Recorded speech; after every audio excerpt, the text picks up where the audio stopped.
मित्रों, मैं निर्मल सिंह आपको अपने YouTube चैनल पर आपका स्वागत करता हूँ। पिछली वीडियो में हम लोगों ने राज्यसभा पे चर्चा की थी। आज हम लोग लोकसभा पे चर्चा करेंगे, जो संसद की एक महत्वपूर्ण संस्था है। हम इसमें देखेंगे कि लोकसभा की क्या भूमिका है संसद में, हमारे संसदीय व्यवस्था में। राज्यसभा का तो हमने देखा कि राज्यसभा एक अस्थायी सदन है। चलिए लोकसभा के बारे में जानते हैं। तो लोकसभा को एक दो और नामों से जाना जाता है, जैसे यह लोकप्रिय सदन है,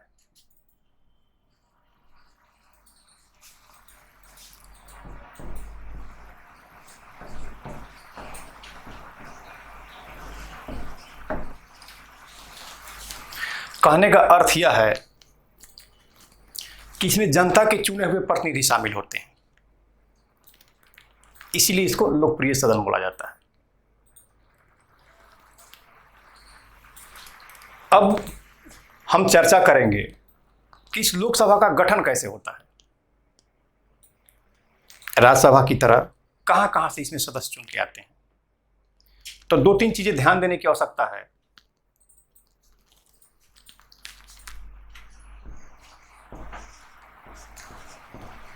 लोकसभा सदस्यों की अधिकतम संख्या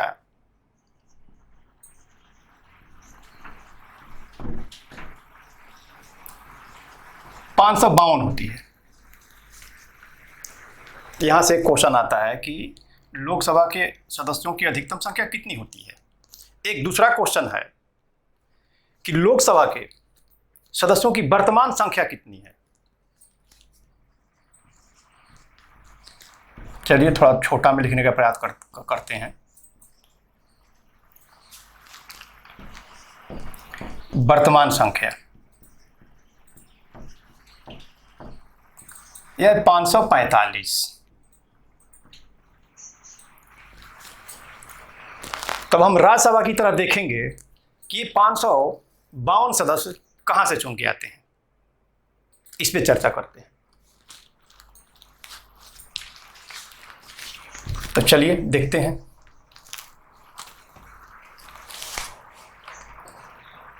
पांच सौ 552 सदस्य, इसको दो भागों में डिवाइड करेंगे। मनोनीत, निर्वाचित।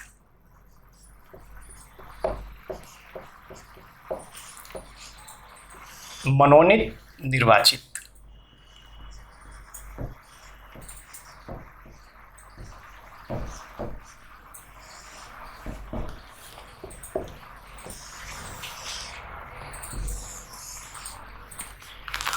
मनोनीत सदस्यों की संख्या 2 होती है। इनको राष्ट्रपति, जो एंग्लो इंडियन होते हैं, उनको मनोनीत करता है।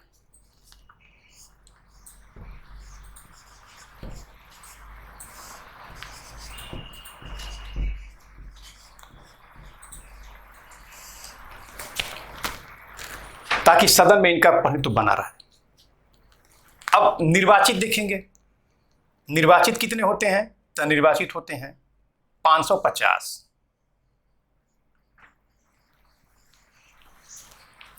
अब 550 में डिवाइडेशन करना है कि कितने राज्यों से चुन के आते हैं और कितने केंद्र शासित प्रदेश से चुन के आते हैं। तो आइए राज्यों से आएंगे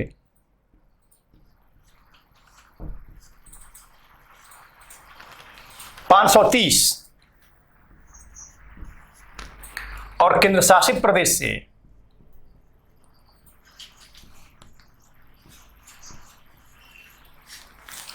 20। ऐसे हो गया 552।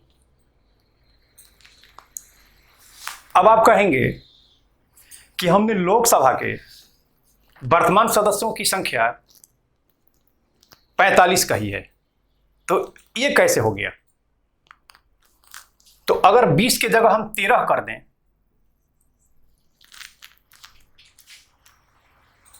तो ये हो गया 545। अर्थात मेरे कहने का मतलब है कि यदि लोकसभा के अधिकतम सदस्यों की बात की जाएगी 552, तो उनका डिवाइडेशन होगा एंग्लो इंडियन 2 राज्यों से, यानी कि 550 निर्वाचित होंगे, और फिर राज्य और संघ में 530 और 520 का डिवाइडेशन किया जाएगा। अगर 45 की बात होगी तो 20 की जगह 13 हो जाएगा। तो आपसे क्वेश्चन पूछता है यही कि एंग्लो इंडियन को कौन मनोनीत करता है, तो राष्ट्रपति। कितने मनोनीत किए जाते हैं, तो 2। ऐसे में हुआ राज्यसभा का गठन, लोकसभा का गठन हो गया, सॉरी, लोकसभा का गठन। अब हम चर्चा करेंगे कि सीटों के इस आवंटन का आधार क्या है, किस आधार पर इनके सीटों का आवंटन किया गया है। तो जैसा कि हम जानते हैं कि प्रत्येक जनगणना 10 वर्षों के बाद होती है, और 10 वर्षों के बाद परिसीमन आयोग का गठन किया जाता है, ताकि जनसंख्या जितनी बड़ी है उसके अनुरूप सदन की सीटों की संख्या बढ़ाई जा सके। तो यहां 1971 की जनगणना के आधार पर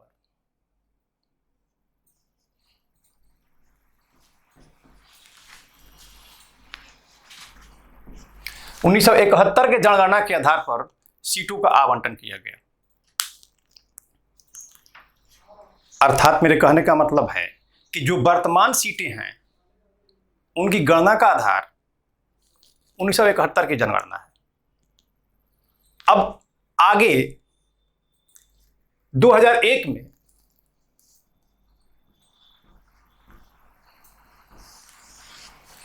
चौरासीवां संविधान संशोधन किया गया और कह दिया गया कि जो वर्तमान ये सीटें हैं और 226 तक, सन 2026 तक बनी रहेंगी। मतलब अब 26 में जब जनगणना होगा तो परिसीमन आयोग का गठन किया जाएगा और उस गठन के आधार पर सीटों की संख्या बढ़ाई जाएगी। तो यहां से 2 क्वेश्चन आपसे अक्सर पूछे जाते हैं कि जो वर्तमान में लोकसभा सदस्यों की संख्या है वो किस वर्ष की जनगणना के आधार पर है, तो 1971 की जनगणना के आधार पर है। और सीटें कब तक यथावत रहेंगी, तो 84वां संविधान संशोधन के तहत 2026 तक।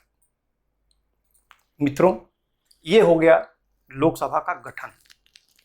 अब आगे चर्चा करेंगे कि इन लोकसभा सदस्यों का निर्वाचन कैसे होता है, कौन चुनता है, वो कैसे लोग होते हैं। चलिए देखते हैं निर्वाचन कैसे लोकसभा सदस्यों का निर्वाचन होता है।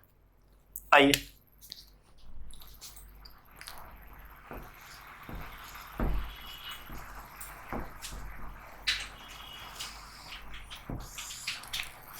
जैसा कि हम लोग जानते हैं भारत का प्रत्येक वह व्यक्ति जो 18 वर्ष का हो वो इस चुनाव में भाग लेता है।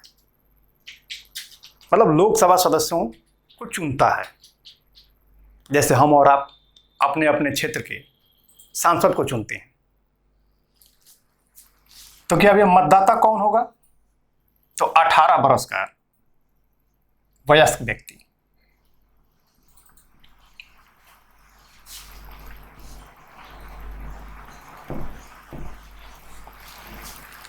मेरे कहने का मतलब यह है कि वयस्क मतदान के आधार पर कौन करेगा मतदान, तो वयस्क। और ये चुनाव कैसे होगा, तो प्रत्यक्ष।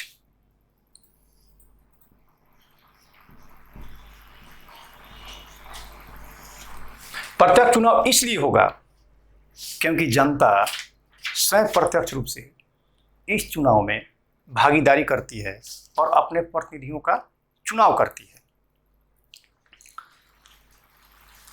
अब निर्वाचन हो गया। निर्वाचन में यह है कि पहले मतदाता की आयु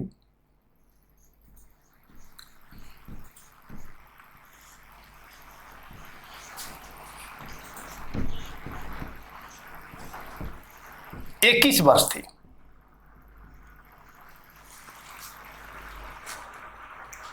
लेकिन 61वें संविधान संशोधन में आपसे क्वेश्चन पूछता है कि संविधान संशोधन में, तो 61वें संविधान संशोधन में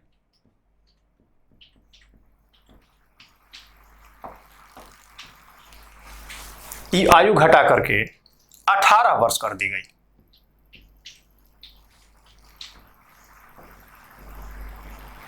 अर्थात 18 वर्ष का प्रत्येक व्यक्ति, चाहे उसकी जाति कोई भी हो, धर्म कोई भी हो, जो वयस्क है वो मतदान कर सकता है, अपने प्रतिनिधियों का चुनाव करता है।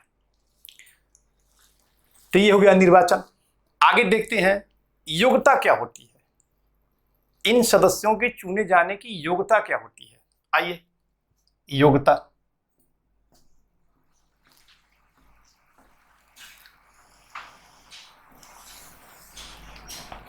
तो उनकी पहली योग्यता है कि वे भारत के नागरिक होने चाहिए।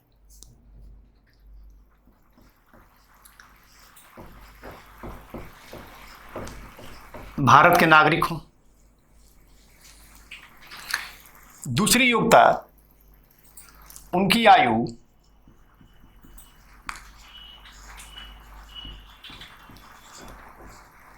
कम से कम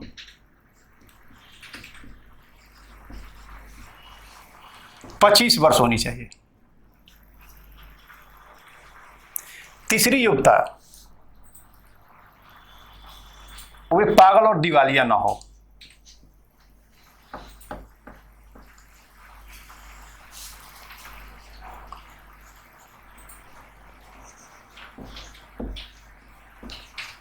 वे पागल और दिवालिया ना हो। तो ये हो गया योग्यता। ये योग्यता किसी के पास होगा, जिस किसी के पास, वो लोकसभा का चुनाव लड़ सकता है। अर्थात हम में से कोई भी व्यक्ति जो इन शर्तों को पूरा करता है, लोकसभा चुनाव लड़ने की योग्यता उसके पास होती है। आइए आगे चर्चा करते हैं कि इन सदस्यों को शपथ कौन दिलाता है। मित्रों, शपथ पे चर्चा करते हैं कि इन सदस्यों को शपथ कौन दिलाता है। तो जब सदस्य चुन के जाते हैं, 552 सदस्य, तो एक प्रोटेम स्पीकर की नियुक्ति की जाती है।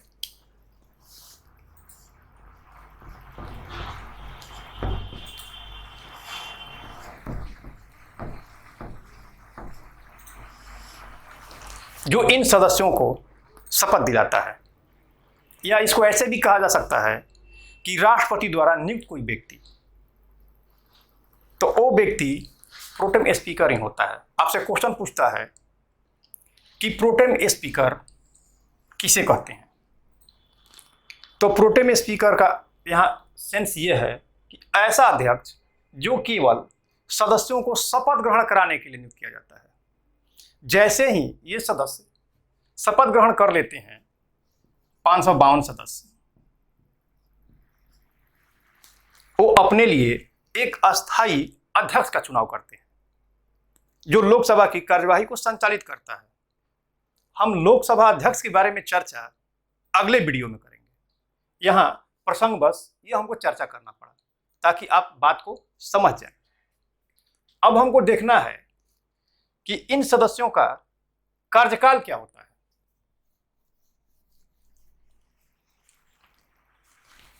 कार्यकाल,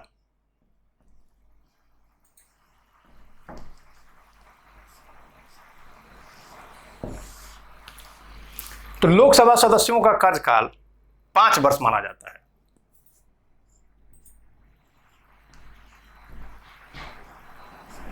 आमतौर पर अगर लोकसभा पहले ही विघटित हो जाए तो 5 वर्ष के पहले भी इनका कार्यकाल समाप्त हो सकता है, या लोकसभा में अविश्वास प्रस्ताव आए और लोकसभा अविश्वास प्रस्ताव में हार जाए, तो इस स्थिति में 5 वर्ष से पहले भी लोकसभा विघटित हो जाती है, या सदस्य त्याग पत्र दे दे,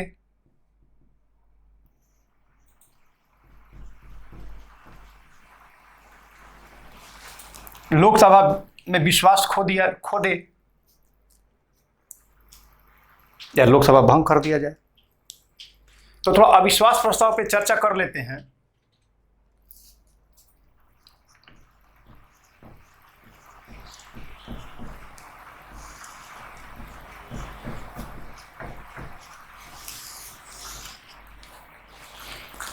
अब यह अविश्वास प्रस्ताव लोकसभा में ही आ सकता है, राज्यसभा में नहीं आता है, लोकसभा में ही आएगा।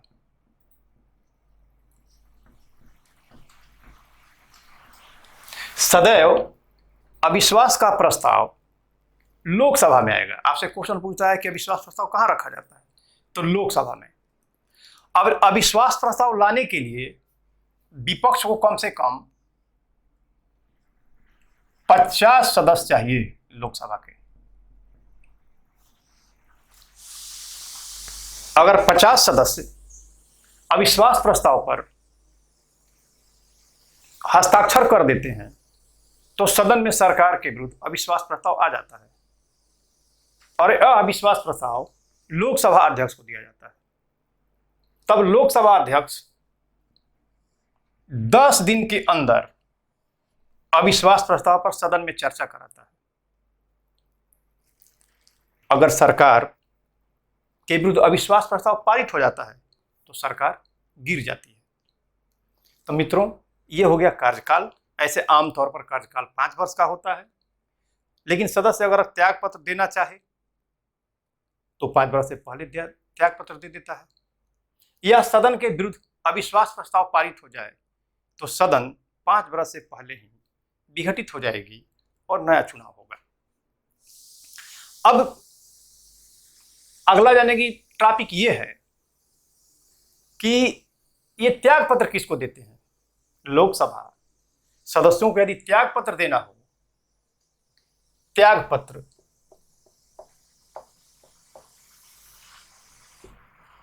तो ये किसको देंगे, तो मित्रों हमेशा ये लोकसभा अध्यक्ष को देंगे अपना त्याग पत्र।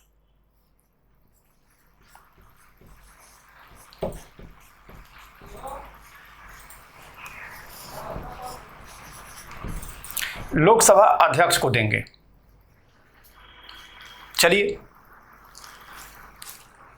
अब इसी से मैं चर्चा कर लेते हैं कि इन सदस्यों को वेतन और भत्ता कौन देता है, कैसे दिया जाता है। तो वेतन और भत्ता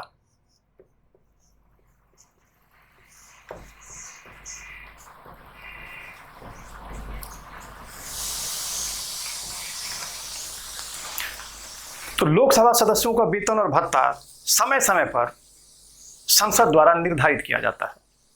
तो लिखा जाएगा संसद द्वारा।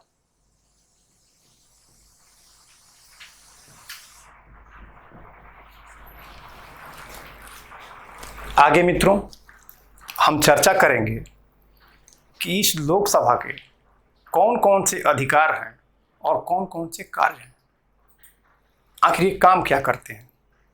चलिए मित्रों अब चर्चा करते हैं लोकसभा के कार्य और अधिकार पर कि लोकसभा क्या कार्य करता है। तो सबसे पहले देखते हैं विधायी संबंधी कार्य।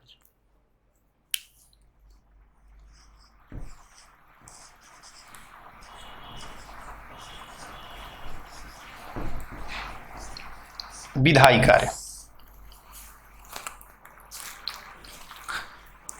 विधायी का अर्थ है विधायन करना, अर्थात कानून बनाना। वो कौन कौन से विषय हैं, वो कौन कौन से क्षेत्र हैं जहां लोकसभा को कानून बनाने का अधिकार प्राप्त। तो जैसा कि हम जानते हैं संविधान के 7वीं अनुसूची में संघ सूची, राज्य सूची और समवर्ती सूची का उल्लेख, उनमें भिन्न भिन्न विषय दिए गए हैं जिनमें संघ सूची और समवर्ती सूची में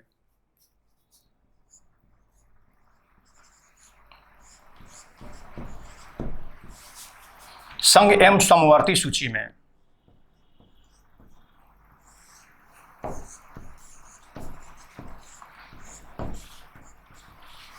कानून बनाने का अधिकार लोकसभा को है। राज्य सूची के विषय में केवल राज्य सरकारें कानून बनाती हैं जब हम अनुसूचियों का अध्ययन करेंगे तब इस पर विस्तार से चर्चा की जाएगी। हमको केवल यहाँ यही जानना है कि लोकसभा संघ सूची और समवर्ती सूची में कानून बना सकती है। जैसा कि हम लोगों ने पढ़ा राज्यसभा में कि राज्यसभा ही वह सदन है जो राष्ट्रहित में राज्य सूची के विषयों में भी कानून बना सकती है। तो बाद में चर्चा होगी, चर्चा हम लोग कर चुके हैं। विशेष परिस्थितियां होती हैं जब ऐसा राज्यसभा करती है। यहाँ केवल हमको यही जानना है। फिर दूसरा यहाँ महत्वपूर्ण चीज है अनुच्छेद 108।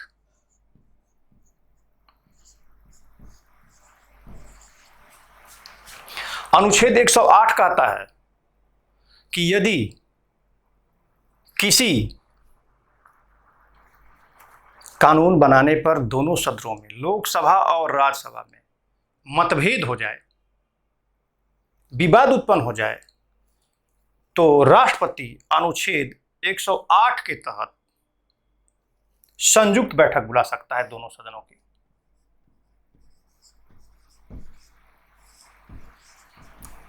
संयुक्त बैठक बुलाता है दोनों सदनों की, अर्थात लोकसभा एवं राज्यसभा की।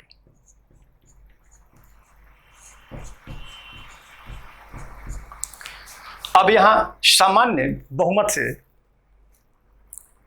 उस प्रस्ताव को रखा जाता है। अगर सामान्य बहुमत से पास हो जाता है तो कानून को पास हुआ मान लिया जाता है।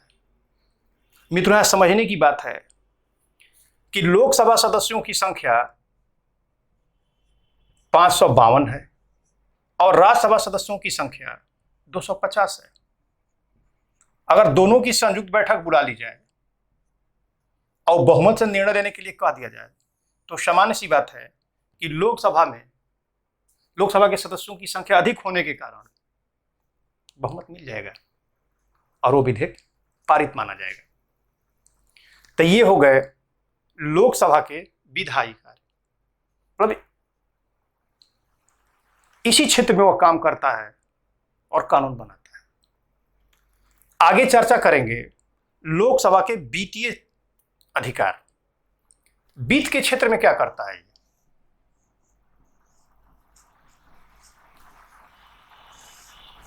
वित्तीय अधिकार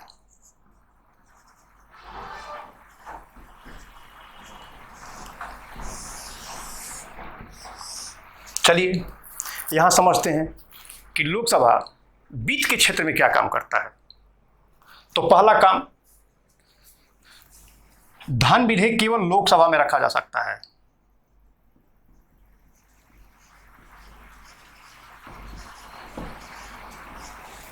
धन विधेयक केवल लोकसभा में रखा जा सकता है।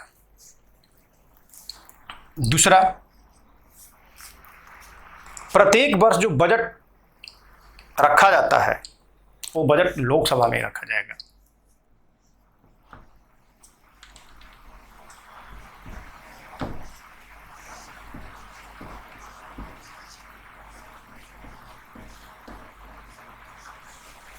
ये होते हैं उसके वित्तीय अधिकार। मित्रों, अब आगे चर्चा करेंगे कि लोकसभा को और कौन कौन से अधिकार प्राप्त। चलिए मित्रों, अब देखते हैं कि लोकसभा कुछ चुनाव प्रक्रिया में भाग लेता है। वो किनके चुनाव में भाग लेता है? अक्सर आपसे क्वेश्चन पूछा जाता है। आइए, चुनाव संबंधी अधिकार।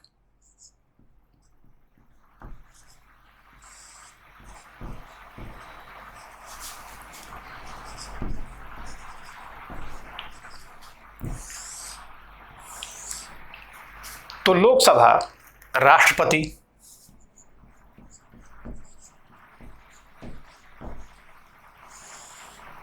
उपराष्ट्रपति,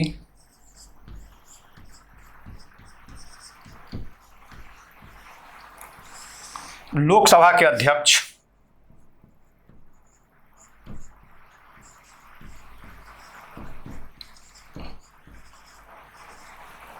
एवं उपाध्यक्ष के चुनाव में भाग लेता है।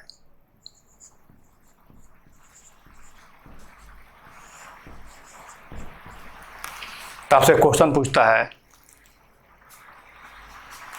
कि राष्ट्रपति का चुनाव कौन कौन करता है। आगे निर्वाचक मंडल बताएंगे और इस पर भी चर्चा होगी कि कैसे उसमें लोकसभा भाग लेता है। आगे संविधान संशोधन करने संबंधी अधिकार। आइए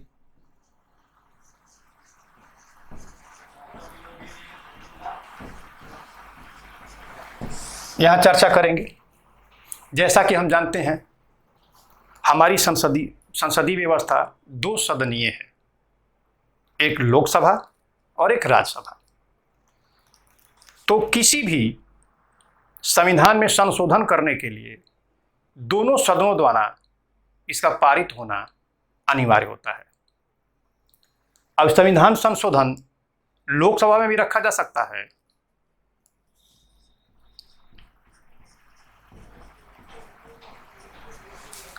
और राज्यसभा में भी।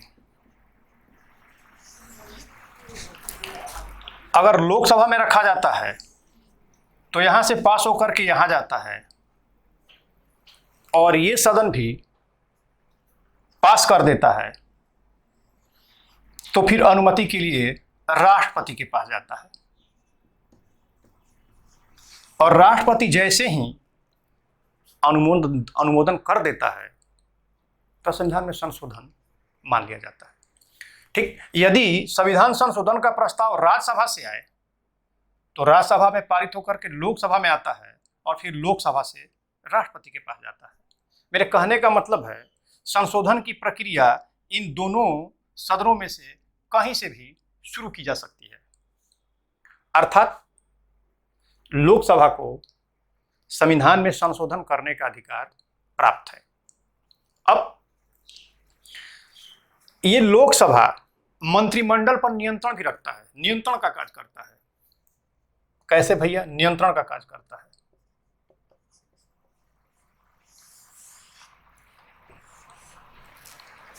सरकार के विरुद्ध अविश्वास प्रस्ताव ला करके,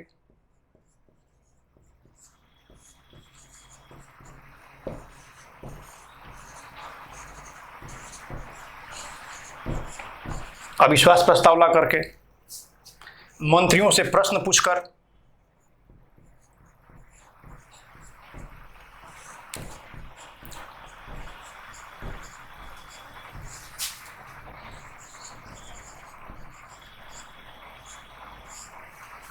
पर सरकार पर ये नियंत्रण रखते हैं। अब यहां एक चीज जानना है कि केंद्रीय मंत्रिमंडल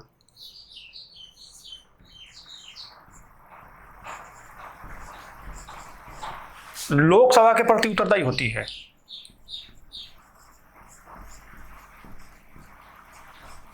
क्वेश्चन पूछा जाता है कि केंद्रीय मंत्रिमंडल किसके प्रति उत्तरदायी होती है, तो लोकसभा के प्रति उत्तरदायी होती है।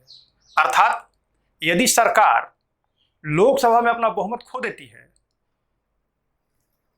तो मंत्रिमंडल विघटित हो जाएगी। अर्थात अगर वर्तमान समय में मोदी सरकार लोकसभा में अपना विश्वास मत खो देगी तो उनकी गवर्नमेंट गिर जाएगी। इसीलिए केंद्रीय मंत्रिमंडल सदैव लोकसभा के प्रति उत्तरदायी होती है। ये बार बार क्वेश्चन पूछा जाता है। ठीक है मित्रों, फिर मिलते हैं अगले वीडियो में।